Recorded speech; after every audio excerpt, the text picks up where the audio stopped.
Hi, guys. And it's another relatively late video, considering that this video, I'm recording the audio for it at 5:51 p.m. on Monday. Mind you, I usually like to get these out by Friday. Just a lot of stuff happened, some technical issues, hence why this time lapse for this week is not me doing a color. Like I said way back, it is going to be me doing One Piece related things. So this is a tier list of One Piece arcs that I was working on for, took me, I think, an hour and a half to record. And the video itself is not usable. So instead I'll be doing kind of a condensed version of that same video, and then I'll be doing a full-fledged series for going down through arcs. But this video is not about that. This video is about chapter 1041, named Komurasaki. Hit my mic. Named Komurasaki. Which, if I had known that we'd get this chapter, I wouldn't have used the Lady Hiyori thumbnail a little bit ago, so I gotta get real creative with this chapter. But this chapter has another continuation of Germa 66's cover story, in which Pudding punches Niji for bullying Sanji and Yonji, but we see the Niji punch happen as this picture is taken. And then moving directly into the chapter, this is what I would consider, I and a lot of people would consider, a catch-up chapter. We get a lot of different points of views. We don't really see one point of view for too long. So to start off, we get to see Momonosuke talking about Zunesha. Zunesha is coming to Wano, and we now know that Zunesha the elephant, is coming to join the fight at Momonosuke's side. And Yamato's really like, woo, yeah, we're going to get back. I'm really excited. But Momonosuke has a little thing that we kind of need to know. And I'll just read the direct thing off of the Viz translation, given that I'm this late. After reading Father's journal, I learned why it is so important I must not die. But for some reason, Father tore out the page with the most crucial part. What did he and Roger's crew see on that final island that made them laugh? I don't understand what the goal is. Father was not a prophet.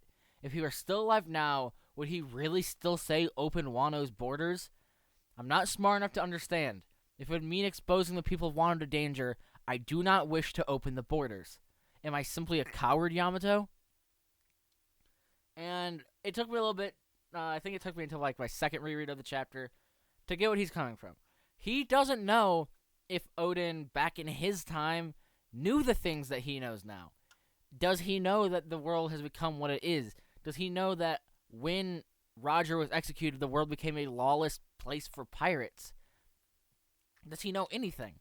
Or are we going off of the word of a man who died how many years ago? And personally, I think that Momonosuke needed this moment. He is still mentally a child, so having him go through this little bit of a turmoil, and then maybe having Yamato give him a kick in the pants to be like, hey, idiot, you are Wano's last hope. Put everything we have on Luffy and trust him. Which I believe Yamato would do because of their relationship through Ace. I believe Momonosuke would listen to Yamato and do that because he fully trusts Luffy after what they've gone through. So I think that's where this is going. Yamato kind of giving Momonosuke a kick in the pants. And then we're coming back to the longest running fight in all of One Piece, Fukurokuju versus Raizo, which ended last chapter. But now we see that Raizo is not as easily, did not win as easily as we thought. He's still on fire, and he's trying to convince himself that it's not hot. And Jinbei runs across him, which feels like a very natural thing. Jinbei uses water, he can put out the fire. It makes sense. But Raizo has a little interesting quote. How careless of me, the preparations were already complete. Meaning that there are some kind of preparations that we might not know about, meaning that he didn't have to push himself this hard. Is it some kind of alternative way to beat Kaido? Is it a message getting to the people of Wano? We don't know, but that's all we get from Raizo. I would cut to the point where I think we spend the most amount of time in this chapter is Orochi and Komurasaki. Orochi is breaking down that Fukuro Kujo isn't coming. He's flipping out. He starts yelling at he starts yelling at Komurasaki, asking her, "How could you play at a time like this? Do you know what's happening? Why are you wearing that stupid mask? This is moments of life and death. Take it off. You might not even be real. You might be a ghost." And then Rebel falls on top of him, trapping him. In which Komurasaki continues to play the instrument. And then we get to see that Komurasaki stabbed or somehow got a nail of Sea Prism Stone into Orochi so he couldn't transform. And then we get the quote that I think we've all been waiting for. "Love you, you jest, sire. I have not the tiniest affection for you." And then we get to see what this song is that she has been playing this entire time. And it is named Moon Princess. And it's a song that Odin loved back in his day. And Hiyori insisted that she would get better at it. And this is also the big revelation for Orochi. Strangely enough, that song you love, Moon Princess, was also the favorite of my father, Kozuku Odin. And this is the first time Orochi puts two and two together. And that's where he cut away. So Orochi gets this big fucking what the fuck moment. He thought probably that Hiyori was dead. At least he did at first. But then again, we do see that he easily believed in the 9 ghosts coming back to kill him and everything. So that's that. And then we get to see a pretty power scale breaking fight. Izo has seemingly taken down one of the CP0 members and was able to knock the leader of CP0 on his ass. And the leader of the CP0 says, "Damn you, Izo, maha." I don't know what the fuck that is. I have a personal theory. I don't know if it's just him supposed to be letting out like one laugh or what. I think it's that member of CP0's name. I don't think I'm alone in that, but I might not be on the right track. I might be completely wrong. And now we get to see, after he's beating himself up, we shouldn't have underestimated a Whitebeard pirate. That's on our fault. But we get a follow-up to something that we saw a while back with Eames picking of the most deadly or who he wants to die next. And that is in I'm going to assume Rob Lucci talking to the leader of CP0 saying the 5 elders have issued an etiquette. Eliminate Straw Hat Luffy at once. They know full well it's impossible. It's a world-class battle, which is why it's so dangerous. These orders are meant to prevent the worst-case scenario. You understand. Though it's a scenario we only know through rumor and hearsay. So, CP0 guy knows that it's probably impossible to kill Luffy, especially while he's fighting Kaido. That's basically asking him to kill Kaido and Luffy, which he can't do. He had a high diff fight against Izo, who is commander level. There's no way he takes down 2 Yonko level when the Yonko are nowhere near as injured as the commander level was. But that, I think, personally comes back to Eam choosing the light to snuff out. And it might also come back to the Shanks going to meet with the Gorosei about a certain pirate. I believe that, I think we all can assume that that is either Luffy or Blackbeard. This is more evidence for the Luffy camp. That's just that. That's all I can say. And then we can see literally a snapshot of a lot of different angles. We have Kiku, Kinemon, and Usopp leaving on one of the Smile Devil Fruit users named Hamlet. Wanda and Carrot are seemingly okay. Cat Viper's seemingly okay. We can see that Frankie at least saved Zoro from falling off of Onigashima. We don't know if Zoro's actually dead or not. This would be a really big, bald maneuver for Oda, But what if Zoro is actually dead? And this entire time we've just been like, oh, One Piece logic, he's going to come back. But he could actually be dead. And that could be how Black Blade gets formed. It could be the sheer connection to the blade could kill you and then bring you back. It could just be a way to come back. If he somehow comes back, he could get a Black Blade, hopefully Enma. But that is the sword that has been hinted at this entire time, that he'll make Enma Black Blade. Then we get to see some of Nami and Zeus. We get to see a little bit of Marco. We get to see some reactions to Big Mom going down the hole. And then we get what I think we needed to see for the future of this fight. I guess this arc is Kid and Law are done. They are out. And they have a back and forth of Kid saying, you still got enough for Kaido? And Law replying, nah, I'm done. If the man who emerges from that fight turns out to be Kaido, then I don't have the willpower left to resist. So this is it. They are putting everything that they have in Luffy. They are just hoping that he can beat Kaido, which it's One Piece, so yeah, of course he has to beat Kaido.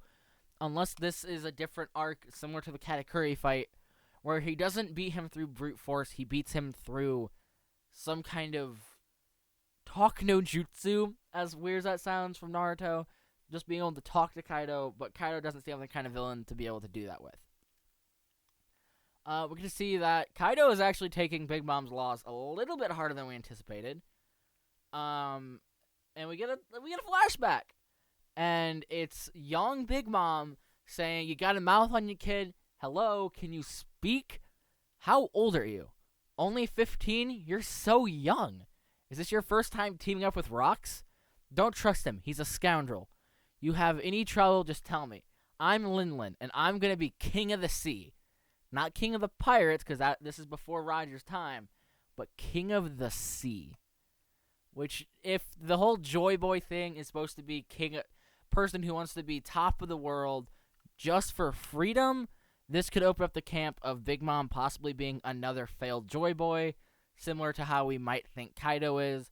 But this also gives us a little bit of a change of what we thought. This entire time, we thought that the Rocks pirates betrayed themselves and their captain. But with this quote from Big Mom, don't trust him, he's a scoundrel, in reference to Rocks, I wouldn't be surprised if Rocks was the one that betrayed his own squad. But that's that. This is just me putting out a bunch of thoughts. And then we get to see Kaido going back into the sad drunk phase. And they say, after we just swore an oath to claim the One Piece together. And then we get a debut of a new attack from Luffy. And I'm going to piss poor voice act this part of the chapter because I really like this.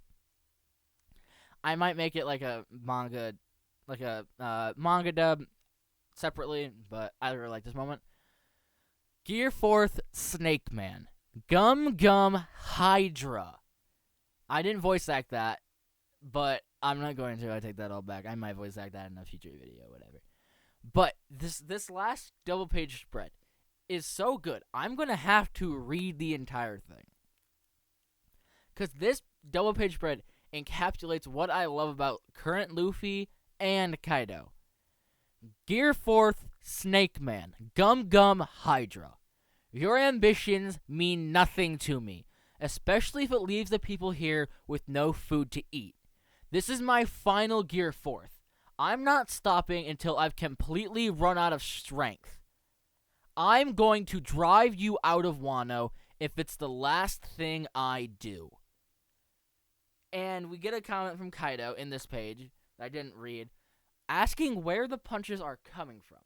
Hydra seems to be a similar move to Culverin and Gatling, in which Culverin was the one where the punch bent and bounced at different angles so the Katakuri couldn't anticipate it, and then Gatling was multiple hits right after the other. This seems to be exactly like that, combined. It hits him, it bounces, it hits him again, it bounces, it hits him, bounces, hits him, bounces him 9 times. 9 times. That's the name of the Hydra. Because Orochi is also a 9-headed snake, if that's a thing. So, what this means for the next few chapters, this is it. We will not see Luffy come out of Gear 4th. He can't, logistically. With this final Gear 4th power-up, he's putting himself on a timer, and 2, a condition. He has to stay in Gear 4th, which he chose Snake Man for, due to the speed boost, I'm guessing. And he cannot come out of Gear 4th because then the 10-minute time window of him not being able to use Haki is forced onto himself, which means that he pretty much automatically loses the fight if he can't use Haki.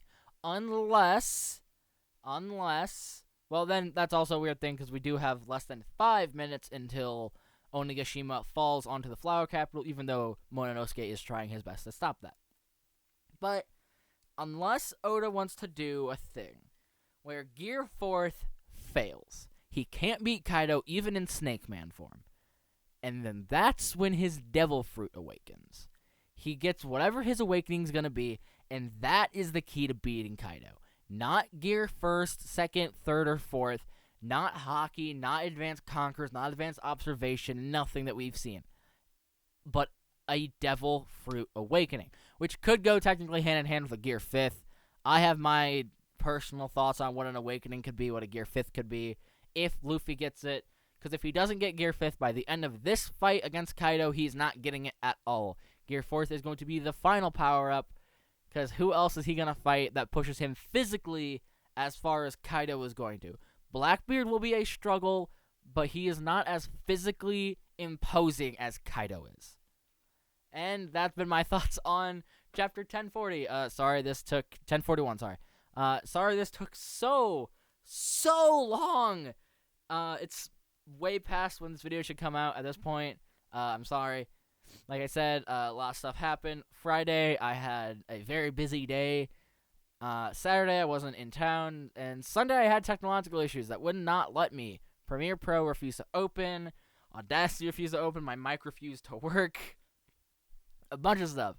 But that's going to be it for this video. If you liked the video, let me know by hitting like. If there's anything you want me to change, anything that you really liked about this video, anything that you wanted me to talk about for maybe a future video, drop it in the comments below so I might be able to see it. Or I will definitely see it because I see all the comments. Even if I don't reply, I see them all. If you're new here and you like the video, subscribe. I do chapter reviews every time a chapter comes out. They can come out anywhere from Friday to Monday, seemingly. I don't like Monday videos. They seem bad. But anywhere from Friday to Sunday is where I like to put them up, closer to Friday and Saturday. I do still, I always say this, and I've been saying it for a while, I do have video ideas in the pipeline. A lot of scripts working up, a lot of scripts that need to be touched up, fixed. I'm doing a revisit of an old video that I did, which was one of my favorite videos I've done. I'm going to do a re-edit, a re-recording with a better mic, add some more facts, make it just a better video in general, maybe slow my dialogue down. But have an eye out for that. Have an eye out for any of the videos that I'm making. So until next time, stay safe, have fun, and read more manga. Okay, guys. Bye.